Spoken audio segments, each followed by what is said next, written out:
Sudah pernah saya jelaskan. Rasulullah SAW adalah guru kita. Sepakati dulu poin ini. Tidak ada guru bagi umat Islam siapapun yang syahadat kecuali Nabi Muhammad SAW. Ini disepakati dulu. Semua dai dan ulama adalah pewaris beliau. Artinya harus mewariskan ilmu yang beliau ajarkan. Apa yang diajarkan itu yang disampaikan ke umat. Yang tidak diajarkan mereka larang agar dikerjakan. Kan begitu mestinya. Ini kaidahnya dulu. Masalah kasus ada orang imam pimpin doa setelah sholat. Jangan dibahas doanya. Doa adalah ibadah.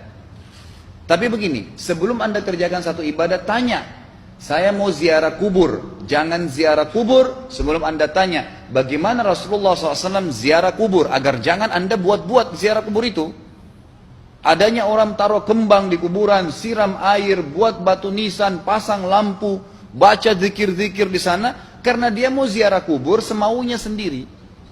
Tidak bisa. Anda muslim, punya kiai, punya Rasulullah SAW. Suri toladan kita. Uswatun hasanah. Tanya Rasulullah ziarah kubur bagaimana. Rasulullah SAW dalam hadis Bukhari menziarahi kubur Baqi.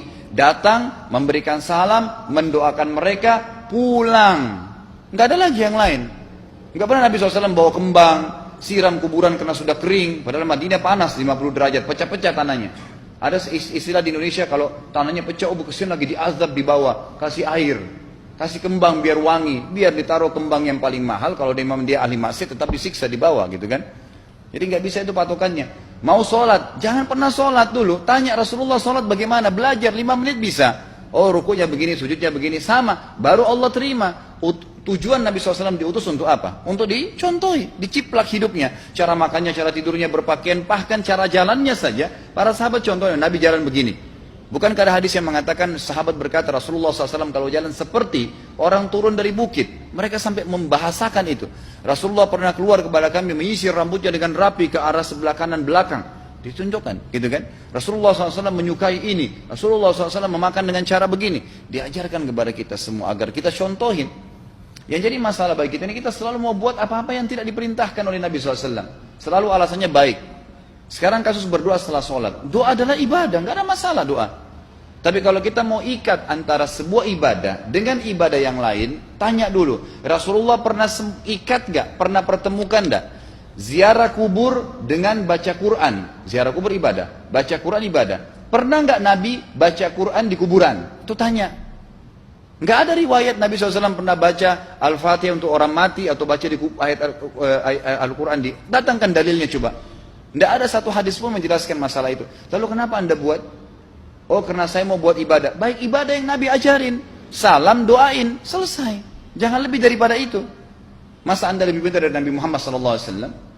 Habis sholat, memang paket yang Nabi tawarkan, yang beliau selalu kerjakan adalah zikir. Setelah sholat, dengan zikir sholat yang sudah masyhur, istighfar, kemudian baca Allahumma antas salam, sampai membaca ayat kursi, al-ikhlas, al-falaq, an-nas, baca subhanallah, alhamdulillah, Allah akbar 33 kali, sampai terakhir baca, digenapkan la ilaha illallah wahdahu la syarika lah. Selesai itu semua hadis Nabi SAW menjelaskan setelah sholat, Rasulullah SAW langsung berdiri.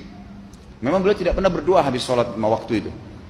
Memang begitu. Bukan doanya yang jadi masalah, bukan. Karena Rasulullah tidak kerjakan, jadi kita tidak kerjakan. Saya tekankan dalam pengajian saya, kalau anda punya hajat berdoa, berdoalah setelah sholat ba'diyah. Insya Allah aman. Karena sudah lepas dari paket yang Nabi tentukan. Selama Rasulullah SAW sudah mencontohkan dan memerintahkan sebuah perbuatan, ditentukan tempatnya, jumlahnya, waktunya, jangan pernah dilanggar. Habis sholat bacalah subhanallah 33, alhamdulillah 33, Allah akbar 33. Jangan anda bilang saya bisa baca 100. Loh, Rasulullah suruh 33 kok.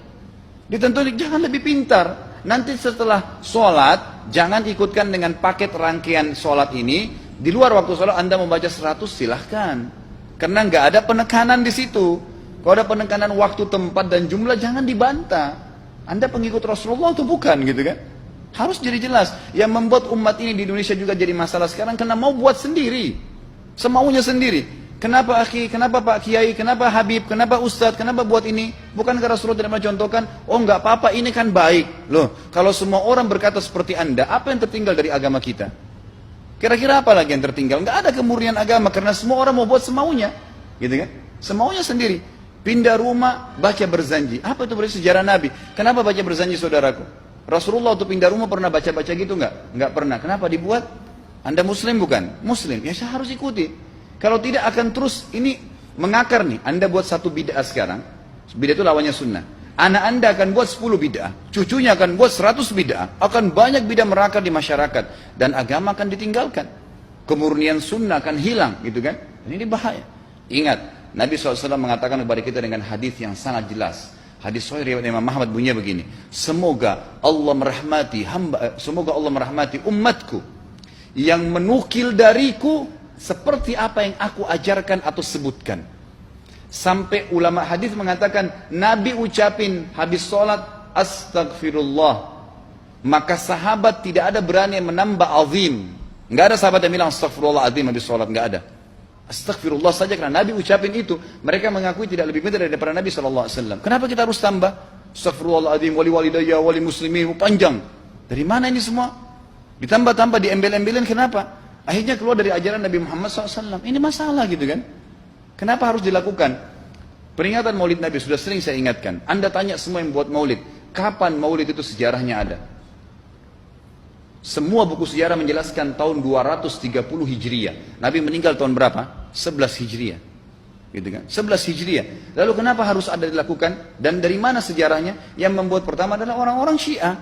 Sejarahnya jelas dari Fatimiyah. Semua buku sejarah sepakat mengatakan bahwasanya maulid munculnya di zaman Fatimiyah. Dinasti Fatimiyah, orang-orang Syiah di Mesir, gitu kan? Dan mereka punya 6 macam maulid yang sampai hari ini masih dikerjakan di Iran. Ada maulid Nabi SAW, Hasan, Husain, Ali, Fatimah, dan raja mereka. Sampai hari ini masih ada. Kenapa orang-orang waktu baca maulid, baca salawat sambil berdiri pegang tangannya taruh di dada? Karena keyakinan orang Syiah, ruhnya Nabi SAW sedang lewat. Anda tahu nggak itu? Banyak orang kita buat tidak tahu. Yang penting bahasa Arab ikut saja, gitu kan? Tidak bisa. Nabi SAW tidak pernah rayakan. Pernah ada yang bilang sama saya, Ustaz, kan Nabi SAW pernah bilang, waktu ditanya tentang puasa Senin, beliau mengatakan hari itulah aku dilahirkan. Terus kenapa? Berarti boleh merayakan ulang tahun hari Senin, gitu kan? Tidak. Nabi SAW cuma menginformasikan bahwasanya beliau lahir di hari Senin. Dan beliau tidak pernah ngumpulin sahabat untuk baca bersama-sama, merayakan hari raya. Beliau tidak pernah. Kalau itu benar, Nabi nggak bakal tinggalkan kok. Ibnu Katsir rahimahullah, garis bawahi poin ini. Ibnu Katsir rahimahullah, dalam tafsir beliau, tafsir Quran Azim. Dan subhanallah Ibnu Katsir ini, kata ulama, hampir semua kalangan golongan itu banyak memakai banyak memakai buku beliau. Walaupun berbeda dari sisi pemahaman yang lain, tapi tafsirnya kebanyakan kembali ke tafsir beliau. Beliau mengatakan tafsir surah Al-Maidah ayat 3 yang bunyinya a'udzubillahi minasyaitonir rajim, al-yawma akmaltu lakum dinakum. Hari ini saya sempurnakan agama kalian, kata Allah. Ya. Wa atmamtu alaikum nikmati. Saya sempurnakan nikmatku pada kalian. Artinya tidak butuh yang lain. Wa raditu lakumul Islam madina. Saya ridha Islam sebagai agama kalian. Kata beliau, ayat ini turun menandakan dan memastikan bahwasanya Nabi Muhammad SAW tidak meninggal dunia kecuali sudah mengajarkan semuanya. Yang hitam, yang putih, yang gelap, yang terang, yang susah, yang muda, ya, semua dijelaskan. Siapa, kata beliau, yang menganggap masih ada sesuatu yang harus ditambahkan setelah Nabi SAW meninggal dan turun ayat ini, maka dia adalah ahli bid'ah. Dia orang yang membuat-buat agama. Nabi sudah ajarkan semua, selesai. Jangan ditambah, jangan dikurangin. Kita tidak lebih pintar dari Nabi SAW. Nabi nggak pernah rayakan hari lahirnya, jangan dirayain, selesai. Emang kenapa kalau kita nggak rayain? Kenapa? Tangan kita terputus? Enggak. Masih banyak ibadah yang disunnahkan gitu. Sama dengan kasus Isra dan Mi'raj. Kejadian besar dalam Islam. Tapi Anda boleh kembali kepada semua buku sirah. Saya tantang semua buku sirah Anda kembali. Insya Allah yang berpegang pada Al-Quran dan Sunnah. Memang ada dasar wahyunya. Maka semua akan menjelaskan. Nabi SAW setelah pulang dari Isra dan Mi'raj tidak pernah mengumpulkan sahabat-sahabat untuk merayakannya setiap tahun. Tidak pernah. Boleh dipelajari iya, setiap hari. Tapi ditentukan tanggalnya lalu dibuat acara. Tidak pernah Nabi SAW buat itu. Lalu kenapa Anda buat? Kalau Anda mau tetap buat, ya silahkan. Itu hak terserah Anda. Tapi saya ngajak kepada Anda kembali kepada kemurnian ajaran Nabi SAW. Kita tidak akan pernah kembali. Kata Syekh Utsaimin rahimahullah, umat Islam ini akan kembali kepada kejayaan mereka kalau mereka betul-betul kembali kepada ajaran Rasul mereka Muhammad SAW. Murnikan ajaran Nabi yang jalankan seperti yang beliau ajarkan, selesai, akan aman. Pasti akan kembali kejayaannya. Kita nggak bisa saling menghardik, saling menyalahkan yayasan ini, organisasi ini, kelompok ini, karena masing-masing mau beristidlal sendiri, mau menjalankan sendiri hukum-hukum agama ini, bukan mengikuti sunnah Nabi SAW. Jemaah haji kita, jemaah umrah, datang ke Mekah, tur dalam kota Mekah, naik ke gunung untuk lihat Gua Hira. Kenapa naik ke Gua Hira? Oh, Rasulullah pernah di sini. Baik, saya jelaskan. Nabi Muhammad SAW ke Gua Hira sebelum turunnya wahyu. Dan beliau terakhir sekali di Gua Hira pada saat menerima Iqra bismi rabbikal ladzi khalaq. Itu saja. Setelah kejadian itu, beliau turun dari Gua Hira, dari waktu itu sampai meninggal, Nabi SAW tidak pernah ke Gua Hira lagi dan tidak pernah suruh sahabatnya ke Gua Hira. Kenapa anda ke Gua Hira? Sampai naik 3 jam ada yang jatuh mati. Karena jahil, tidak tahu pemahaman agamanya. Nggak bisa begitu. Cukup dikenang iya. Kecuali Nabi SAW suruh, datangilah Gua Hira. Ya silahkan. Gitu kan? Kalau enggak, kan begitu. Masalah Isra Mi'raj, saudaraku, kejadian besar. Ambil ibrahnya, yang penting ilmunya. Oh, salat 5 waktu, kejadiannya pernah gini. Ada kebesaran Allah, ambil pelajarannya iya. Yang Nabi tidak contohin, maka jangan dikerjakan. Hanya itu saja. Zikir bersama, di sini ditanyakan juga zikir bersama. Nabi SAW disebutkan dalam hadis Bukhari, kalau berzikir habis sholat, beliau membaca zikir tertentu, sahabat baca zikir tertentu, sahabat baca zikir tertentu. Jadi Nabi SAW tidak pernah paksain. Enggak pernah Nabi misalnya baca ayat kursi, harus semua sahabatnya ikut ayat kursi, enggak. Nabi SAW baca ayat kursi, si fulan baca al-ikhlas, si fulan baca subhanallah, masing-masing. Dan ingat, Allah SWT mengatakan apa? Tentang masalah zikir dan doa ini. Ya.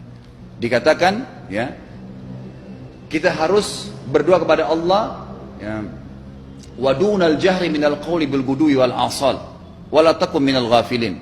Berdoalah kalian, berzikirlah kalian dengan doa kalian, dunal jahr minal qaul, tidak dengan teriak-teriak. Allah berfirman dunal jahr, tidak teriak-teriak, ya. Dan janganlah kalian menjadi orang-orang yang lalai. Makanya pernah ada sahabat, waktu Nabi SAW berkata begini, dalam hadis Bukhari juga, waktu pulang dari salah satu perjalanan, kalau kalian sedang menukik, kuda unta lagi menukik, bertakbirlah, bilang Allahu Akbar. Kalau kalian sedang turun, menuruni sebuah lembah, bertasbihlah, bilang subhanallah. Ada satu sahabat badui, orang dari padang pasir, semangat dia jalankan sunnah Nabi. Waktu kudanya lagi naik, Allahu Akbar, dengan suara keras dia teriak. Jalankan sunnah kan? Tapi teriak ya.